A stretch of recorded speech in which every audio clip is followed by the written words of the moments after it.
জেলে বসেও চাকরি বিক্রি, আবার শিরোনামে তৃণমূল বিধায়ক জীবন কৃষ্ণ সাহা। শিক্ষক নিয়োগ দুর্নীতিতে তিনি আগেই গ্রেপ্তার রয়েছেন, জেলে রয়েছেন। জেলখানার ভিতর থেকে চাকরি কেনা বেচার কথোপকথন ভাইরাল, যা নিয়ে তৈরি হয়েছে ব্যাপক বিতর্ক। হ্যাঁ স্যার, বলছি টাকাটা চলে এসছে। হ্যাঁ, আমি পাঠাচ্ছি, ঠিক আছে। আর বলছিলাম যে স্যার, তাহলে আমার ওই 15,50,000 আপনাকে দেওয়া হলো। হ্যাঁ, আর স্যার বলছি কি যে স্যার বলি ফোনে ওটা না এখন বুঝতে দাও, আমি বললাম তো, আমি তো বলে দিলাম। আচ্ছা ঠিক আছে, আর বারবার আচ্ছা ঠিক আছে বেশ। 1 বছর 4 মাস পর সুপ্রিম কোর্ট থেকে বেরালাম, আবার একই কেসে 1 বছর হলো আবার পুজো তো 1 বছর 4 মাসে 1 বছর 4 মাসের মাথাতে ধরে নিয়ে চলে গেল। আরে বাড়িতে কিছু পেলি না, এখানে যদি পাস নতুন করে যদি কিছু অ্যাকাউন্টে পাস বা কিছু পেলি ধর, মাথাগুলো ধর, মাথাগুলো স্যার কেমন আছেন স্যার? স্যার সত্যি, হ্যাঁ। আপনি কবে ফিরবেন স্যার? কবে ফিরবো, তাড়াতাড়ি চেষ্টা করছি। যাই হোক, আমার কাছে তো কিছু মানে নাই, কোনো রিকভার নাই, আমার কোনো অ্যাকাউন্টে কিছু নাই, শুধু ফালতু সেটাই তো আমরা অবাক, হঠাৎ করে একই জিনিস বারবার রিপিট। হ্যাঁ, আর বিরক্ত লাগে এইভাবে যে আমরা খুব কষ্ট করে স্যার আপনার সাথে যোগাযোগ করার জন্য, মানে ওই যে মানে পীযূষ কান্তি বাবুকে অনেকবার মানে ফোন করে করে আপনার সাথে যোগাযোগ করতে পারবো না, খবরও পাচ্ছি না কি করে, সেই জন্য ওনাকে ফোন অনেক কষ্টে মানে আপনি ফোন করেছেন স্যার। ঠিক আছে, আমি আমার এখন অসুবিধা নাই, আমি এখন যেটা তাড়াতাড়ি বেরোতে হবে, কাজগুলো উদ্ধার করতে হবে, এই জন্য আমি চেষ্টা করছি আমার ভালো লয়ার দিয়ে। দেখো এমনিতে কিচ্ছু নাই গো, আমার না কোনো এত এইভাবে যদি আমাকে হুটহাট করে টেনে নিয়ে চলে যায়, বিরক্তকর ব্যাপার। সেটাই তো, মানে তো অবাক হয়ে গেলাম, হঠাৎ করে কবেকার কি সব মিটে গেছে, আবার হঠাৎ করে সেই একই জিনিস। ভোরবেলাতে চলে আসছে আমার এক বাড়িতে। আপনি স্যার আগে কোনো কিছু খবর পাননি? খবর কি করে পাবো, ওরা এলে কি খবর দিয়ে আসে? সেইটাই তো কথা।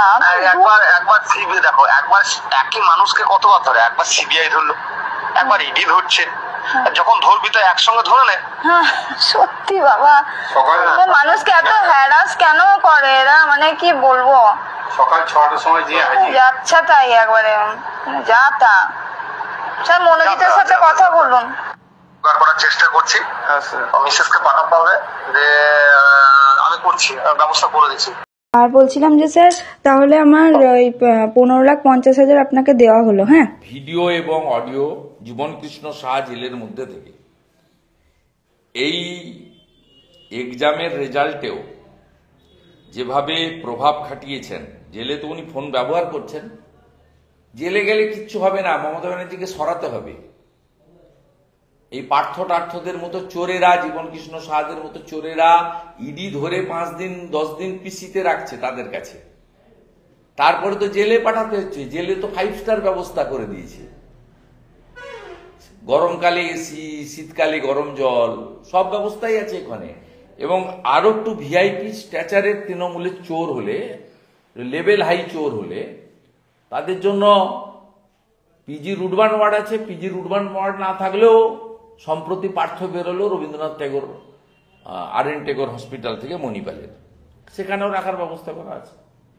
এদের কুকীর্তি সবাই জানে, এদের তো বলে লাভ নেই। যদি আজকে বিষয়টা আমার পিএসসি বা অন্য সার্ভিসের নয়, সামগ্রিকভাবে রাজ্যে শিক্ষিত বেকার যুবক যুবতীদের এই সময় এসেছে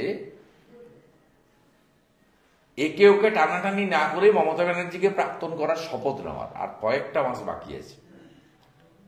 বহুল চর্চিত, যার পর্দা ফাঁস করেছিলেন অভিজিৎ গাঙ্গুলি মহোদয়, প্রাক্তন বিচারপতি, অনেক দীর্ঘ লড়াইয়ের পরে সুপ্রিম কোর্ট ফাইনালি বিষয়ে তাদের সিদ্ধান্ত জানিয়েছিল এবং সকলকে, মানে যারা টেন্টেড নয় তাদের বসার সুযোগ দিয়েছিল পরীক্ষাতে। পরীক্ষা হয়েছে এবং সেই পরীক্ষাতে যদিও আগের মতো মমতা বন্দ্যোপাধ্যায়কে কেউ বিশ্বাস করে না বলে 60,70,00,000 পরীক্ষার্থী এবারে পরীক্ষা দেয়নি। এবারে 10 লাখেরও কম, 5.5-6 লাখ মতো পরীক্ষার্থী মোটামুটি পরীক্ষায় বসেছিলেন, যেটুকু আমার ইনফরমেশন আছে। স্পেসিফিক নাও হতে পারে, সংখ্যাটা বাড়তেও পারে। এই ফ্রেশাররা শর্ট নোটিসের পরীক্ষায় পড়াশোনা করে প্রিপারেশন নেওয়ার পরেও কার্যত 95% বেশি, হাতে গোনা 2-1 হতে পারে, এবারের পরীক্ষায় মানে ইন্টারভিউ যে ডাক হয়েছে, এখনো অ্যাপয়েন্টমেন্ট দেননি, অ্যাপয়েন্টমেন্ট দিতে পারবেন কিনা জানি না, কারণ এইটাতেও সম্পূর্ণ দুর্নীতি হয়েছে। ফ্রেশাররা কার্যত সুযোগ পাননি। 70 নম্বরের পরীক্ষায়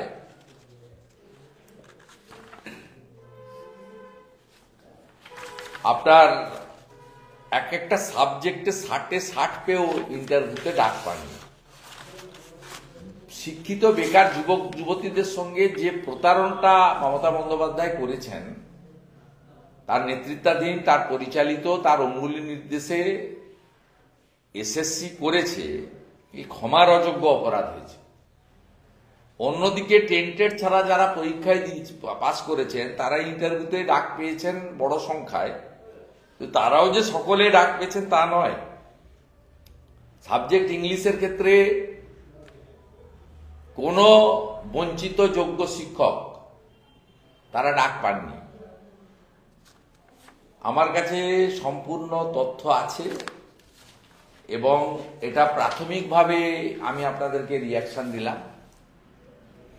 এটার উপরে রাজ্যের প্রধান বিরোধী দল ভারতীয় জনতা পার্টি এবং বিরোধী দলনেতা হিসেবে আমার যেটা করণীয় দায়িত্ব সেটা আমি নিশ্চয়ই পালন করব। তাই তৃণমূল মানে চোর, আর মমতা ব্যানার্জিকে যদি সরাতে না পারেন, এই রাজ্যের 2 কোটির বেশি শিক্ষিত বেকার, 1 কোটির কাছাকাছি পেটের টানে বাইরে চলে যাওয়া পরিযায়ী শ্রমিক, এদের কোনো নিস্তার নেই। ভবিষ্যৎ শেষ। মমতা ব্যানার্জি চাকরি দেবে না। ফ্রেশারদের কাছ থেকে আমি তো দাবি করব সব পয়সা ফেরত দিতে। এক্সামের জন্য যে 1000 টাকা করে, 500 টাকা করে, 650 টাকা করে না 750 করে নিয়েছেন, ফেরত দিতে। আপনারা ভারতীয় জনতা পার্টিকে আনুন। অন্য রাজ্যের মতো প্রত্যেক বছর এসএসসি হবে, ওএমআর এ পরীক্ষা হবে, ওএমআর এ এক্সাম হবে, ওএমআর সিট পাবেন, একটা কপি বাড়ি নিয়ে যাবেন এবং 100 পয়েন্ট রোস্টার মেনটেন করে আজকে SC ST, Hindu OBC, physically challenge এদের পথে বসিয়ে দিয়েছে এই সরকার। কন্ট্রাকচুয়াল চাকরিতে 1,15,000 সিভিক ভলেন্টিয়ার প্রত্যেক মাসে কিছু না কিছু। এই দীঘাতে কদিন আগে আপনার ওই মন্দিরের জন্য 100 জন নিয়েছে, সেখানে SC ST OBC physically challenge তাদেরকে সংরক্ষণ দিয়েছে, দেয়নি।